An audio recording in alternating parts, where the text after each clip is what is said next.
However, surgery, again, is the most effective and long-lasting treatment for people with symptoms, very high calcium or bone and kidney problems.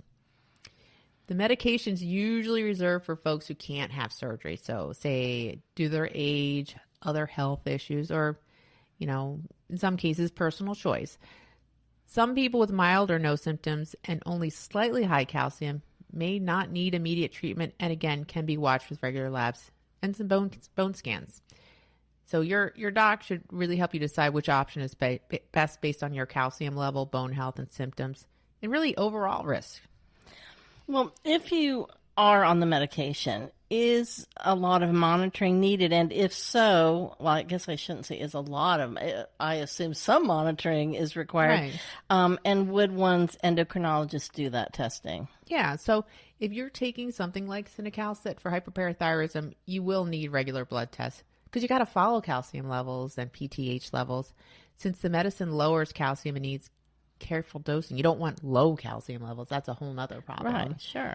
So your doc may also monitor your kidney function and vitamin D levels. This kind of follow-up is usually managed by an endocrinologist or someone who specializes in hormone-related conditions like hyperparathyroidism. Once in a while, like nephrologists follow it. But so they'll adjust that medication as needed. Keep an eye on whether your bones and kidneys are being affected over time. Remember, regular checkups help us make sure that the treatment is working and stays safe.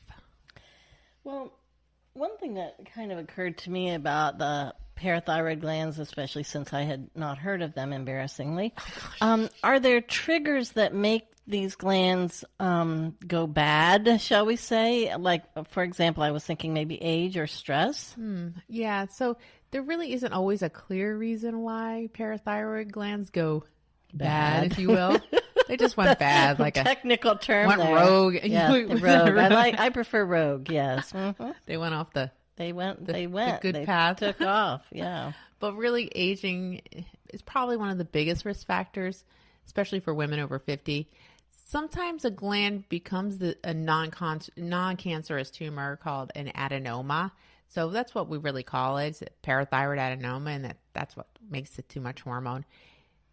Some cases it's not caused by stress, though stress can make everything worse. Mm-hmm. Yes, it does.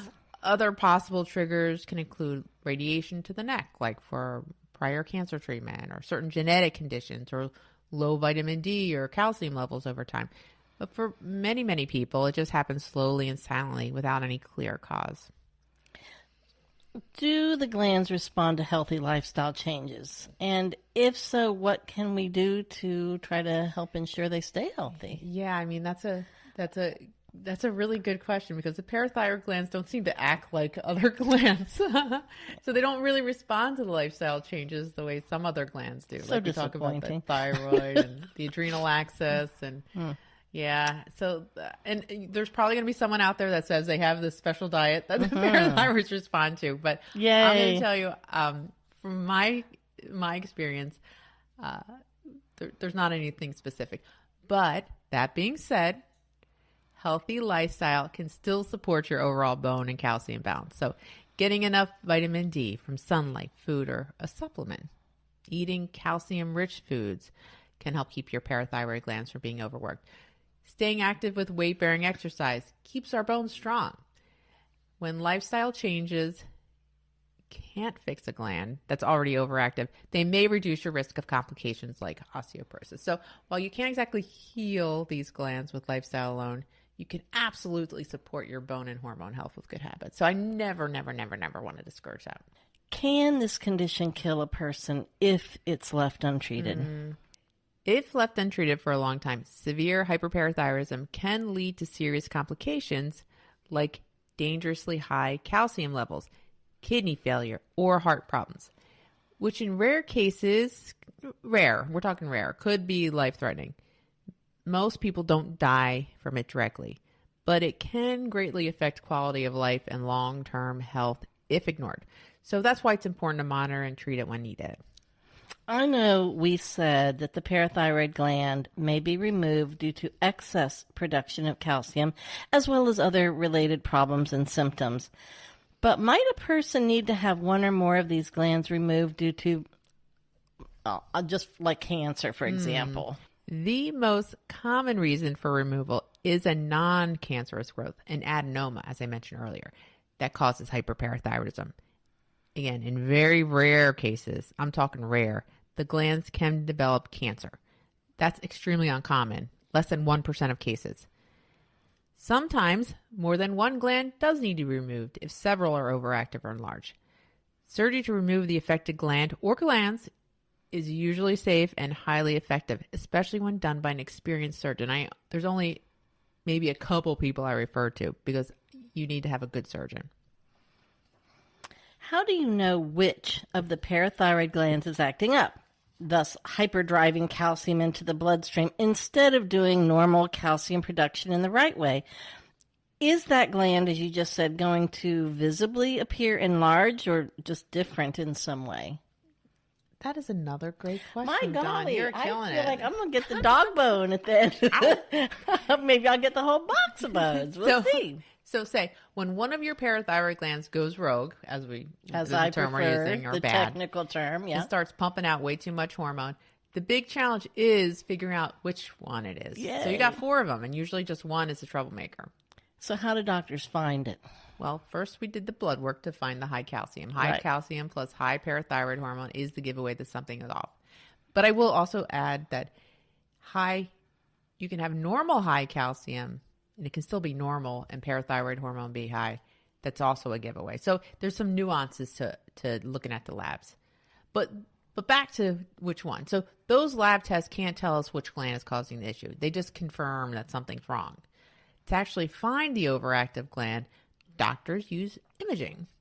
So one common test is called a sestamibi scan. So they inject a tiny bit of radioactive dye that tends to collect in the overactive gland. So in an ideal situation, it shows up on the scan.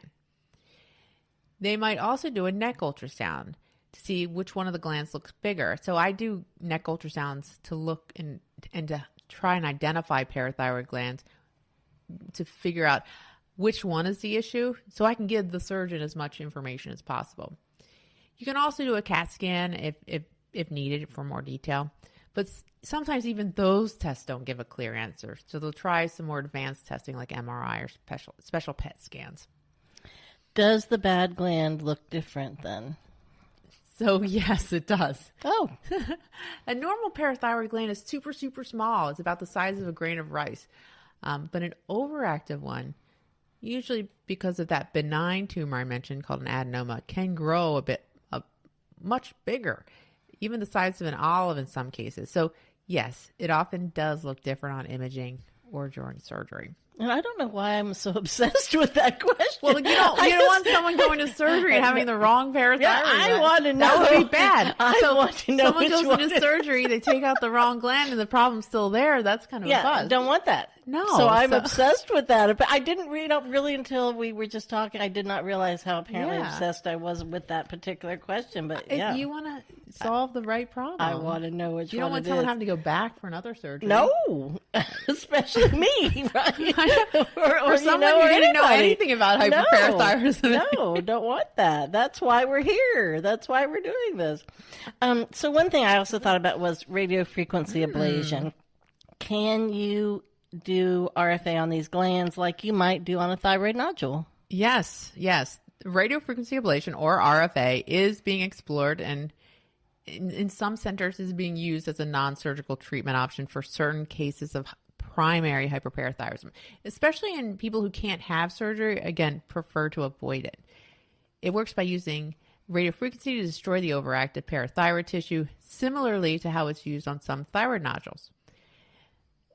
It's a little more tricky because you don't have as much cushion as you do with thyroid nodules in the surrounding tissue, so it's a little bit more nuanced. However, it is not widely available or considered the standard of care like surgery is, and it's mostly done in specialized centers with very experienced teams. So early studies show that it can successfully lower calcium and parathyroid hormone levels, but some long-term results are still being studied, and still we need some long-term data. So while it's a promising option for a select patient, surgical removal remains the most proven and reliable treatment for most people in this circumstance. And you said that RFA is being looked at for some cases of primary hyperthyroidism. What does the word primary represent in that context?